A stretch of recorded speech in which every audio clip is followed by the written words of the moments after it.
আজকে মোটামুটি জঙ্গলের মাঝখান দিয়ে চলাফেরা করতেছি। দেখতে অনেকটা ভয় লাগে, তারপরও ভয়কে জয় করাই সর্বশ্রেষ্ঠ কাজ। তো সেটা বলি, সেটা হচ্ছে আমরা অনেক কিছু দেখে ভয় করি, হতাশ হয়ে যাই। সামনে এগিয়ে যাওয়ার যে প্রত্যয়, সামনে এগিয়ে যাওয়ার যে সাহস, সেই প্রত্যয়, সে সাহস থেকে আমরা অনেকটা পিছিয়ে পড়ি।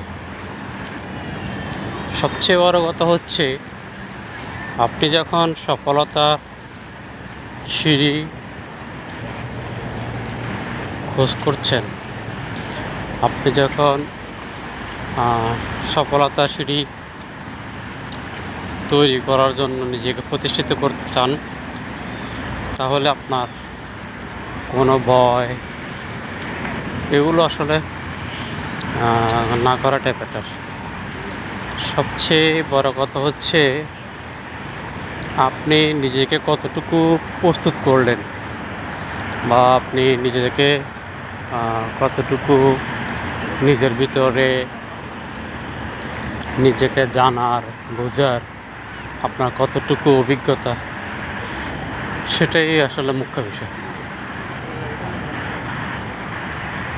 তো আসলে আমি ব্যক্তিগতভাবে অন্ধকারে চলাফেরা করা আমার অনেক সময় অনেকটা অভ্যাস ছিল, বাট এখন হয়তোবা দেশের বাইরে আসার কারণে হয়ে ওঠে না। তারপরেও আমার অনেক বন্ধুরা অনেক সময় একা চলাফেরা করতে ভয় করে। তো আসলে সে জিনিসটা আমার ভিতরে নাই। আমি চেষ্টা করি ভয়কে জয় করার জন্য, যদিও বা আমি বারবার ব্যর্থ হই। ব্যর্থ হওয়ার পরেও, ব্যর্থ হওয়ার ভিতরেও অনেকটা আনন্দ আছে। সেটাও আমি যতই চেষ্টা করি, যেখানে হোঁচট খাই সেখান থেকে আমি নিজেকে চেষ্টা করে গুছিয়ে দিতে। অনেক সময় সফলতা হয়, আবার অনেক সময় সফলতা থেকে পিছিয়ে পড়ি। কিন্তু সেটা বড় কথা না, সেটা হচ্ছে যে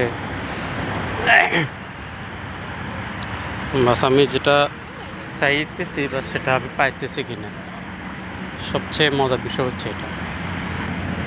তো সর্বোপরি আলহামদুলিল্লাহ, আল্লাহ পাক যতটুকুই রেখেছেন, যতটুকুই আল্লাহ পাক আমার জন্য নির্ধারণ করেছেন, আমি যদিও বা অনেক ট্রাই করি না কেন, অনেক চেষ্টা করি না কেন, যেটা আমার রিজিক, যেটা আমার সামনে আসবে, আমি আসলে সেটাই পেয়ে থাকব। তো সর্বোপরি কথা হচ্ছে, ভয়কে জয় করাটাই বুদ্ধিমানের কাজ। আর সেই বুদ্ধিমানের কাজগুলোই নিতান্ত করা উচিত, যেটা আমি মনে করি। তো সবচেয়ে যে জিনিসটা আশ্চর্য, বা যে জিনিসটা আমরা সচরাচর উপলব্ধি করি, বা যে জিনিসটা আমরা সবসময় সামনে আসে, সেটি হচ্ছে, আপনি যখন সফল হতে যাবেন, তখন কেউ না কেউ আপনার সামনে বাধা হয়ে দাঁড়াবে। সেটাই যদি আপনি আপনি যদি সেটাকে সেটাকে ডিঙ্গিয়ে আসতে পারেন, তাহলে ইনশাআল্লাহ আপনার জন্য অবশ্যই সফলতা 100% দেওয়া যাবে। তো অন্ধকারে পথ চলা যতটুকু কঠিন, তার চেয়ে বেশ কঠিন হচ্ছে আমি বা আপনি পৃথিবীতে যেহেতু ভেসেই গেলাম, অবশ্যই আমাদেরকে পৃথিবী অবশ্যই ছাড়তে হবে।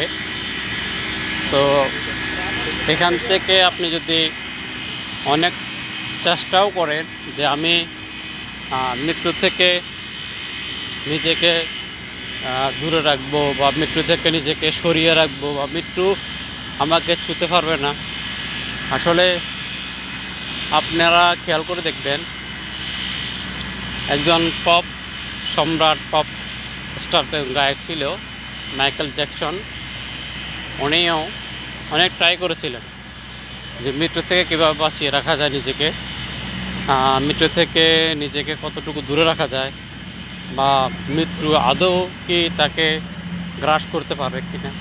সর্বশেষ সে কিন্তু মৃত্যুর কোলে ঢলে পড়ে পৃথিবী থেকে বিতাড়িত হয়েছে। তো সেজন্য আমাদেরকে যে মহান রব আমাদেরকে এখানে পাঠিয়েছেন, তারও একটা সফল উদ্দেশ্য আছে। আল্লাহ তাআলা সেই উদ্দেশ্যটাকে সফল করার জন্য, সেই উদ্দেশ্যটাকে বাস্তবায়ন করার জন্য আমাদেরকে নির্দ্বিধায় স্বাধীনভাবে চলাফেরা করার সুযোগ দিয়েছেন। সেই সাথে আল্লাহ তাআলা আমাদেরকে অনেক মহব্বত করে তার একটা পছন্দ নিয়ে কথা বলেছিল যে আমরা যখন হাসি দিই তখন আল্লাহ তাআলা অনেকটাই খুশি হয়, আর যখন কান্না করি সে রবের কাছে, তখন সে আল্লাহ তাআলা আমাদেরকে নির্দ্বিধায়, আল্লাহ রাব্বুল আলামিন আমাদেরকে ক্ষমা করে। কারণ আল্লাহ পাকের ক্ষমাই মহত্ব, আল্লাহ পাকের ক্ষমাই শ্রেষ্ঠ। আল্লাহ পাক আমাদের সকলকে বুঝার, জানার এবং চিন্তা করার জন্য তৌফিক দেন। আসসালামু আলাইকুম।